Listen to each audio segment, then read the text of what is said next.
ঝগড়ার ব্যাপারটা আসলে হতো যেটা, এটা ডিরেক্টর সাহেবের সাথেও হয়েছে, অনেক অনেক খুঁতখুঁতে ডিরেক্টর। মানে আমি আর প্রথম প্রথম যেটা হতো যেটা হতো রাজার, আমি যখন কোনো একটা সিন নিয়ে কথা বলছি করছি, তো আমি একটু শাই, মানে আমি খুব কম কথা বলি, সেটা একটু বসে থাকি বা একটু নিজের মতো থাকি, যেটা হয় যে মাঝে মাঝে কিন্তু কোনো একটা সিন করার আগে তো ডেফিনেটলি আমরা ডিসকাস করে নিই। তো ওই জায়গাটায় রাজা অনেক কমফোর্ট দিয়েছে, যে সে আচ্ছা দেখি তো আমরা এই স্ক্রিপ্টটা একটু পড়ে নিই। তারপর মিশুক ভাই আবার বারবার আচ্ছা দুজন কয়েকটা কেউ কথা বলে না কেন কেউ কারোর সাথে, মানে আচ্ছা আপনারা একটু কোঅপারেট করে নেন। তো এই যে আমরা সিনটা করতে যাচ্ছি, এরপর আবার মিশুক ভাই একটু পর পর এসে, মানে ওনার পারফেকশনের কোনো শেষ নাই। সে ভীষণই, মানে আমি বলবো যে আসলে একটা জিনিস প্রপার চাই বলেই উনি এরকম করেছে। তো এটা নিয়ে আবার আমি, রাজ, আমাদের ডিরেক্টর সাহেব যিনি মিশুক ভাই, আমাদের মধ্যে প্রচুর ঝগড়া হয়েছে। এবং আমরা মাঝে মাঝে রনি ভাইকেও বিচার দিয়েছি, আমাদের ডিওপি যিনি। রনি ভাই আবার যখন মিশুক ভাইয়ের সাথে ঝগড়া হচ্ছে আমাদেরকে বিচার দিয়েছে। সো অনেক দ্বন্দ্ব হয়েছে, অনেক কিছু হয়েছে, বাট আলটিমেটলি আমার মনে হয় যে আসলে একটা ভালো সিনেমা দেখবে দর্শকরা।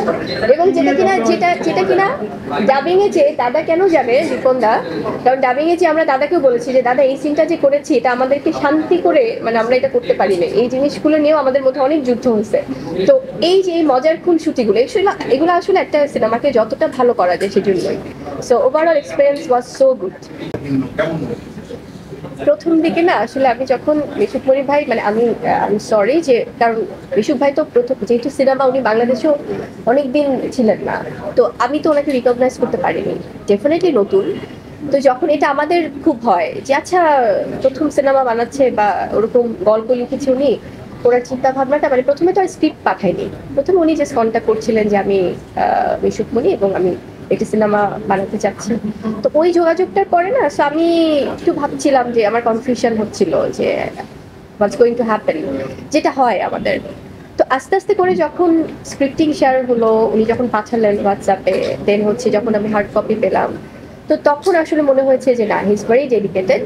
তবে কিছু জায়গায় যেটা বলছিলেন মিশুক ভাই, যে টেকনিশিয়ান বা টেকনিক্যাল যে সাপোর্টগুলো, উনি হয় কি, মানে মিশুক ভাইয়ের আমি একটা বিষয় খুব খেয়াল করেছি, যেখানে যেটা দরকার, যে সিনে যেটা দরকার, উনি আগেই বলে নিয়েছে যে আমি কিন্তু আসলে কোনো কিছুতে আছে না যে আমার এই সিনটা যদি আমার মনে হয় যে এটা ম্যানহোলের ভিতর করতে হবে, কথার কথা ফর এক্সাম্পল, সেটা ম্যানহোলের ভিতরই করতে হবে, এটা না যে কোনো একটা দামি কোনো সেট বানাবে বা কোনো কিছু, তা না। এবং আমাদের যেই র লোকেশনগুলো যেভাবে যেটা দরকার ছিল, যে লাইটটা যেখানে প্রপার ছিল, খুব বেশি ঝকঝকে বা খুব বেশি গ্ল্যামারাস কোনো কিছু ছিল না, এটা চরিত্রের প্রয়োজনে যেভাবে দরকার ছিল ওটাই উনি করতে করেছেন।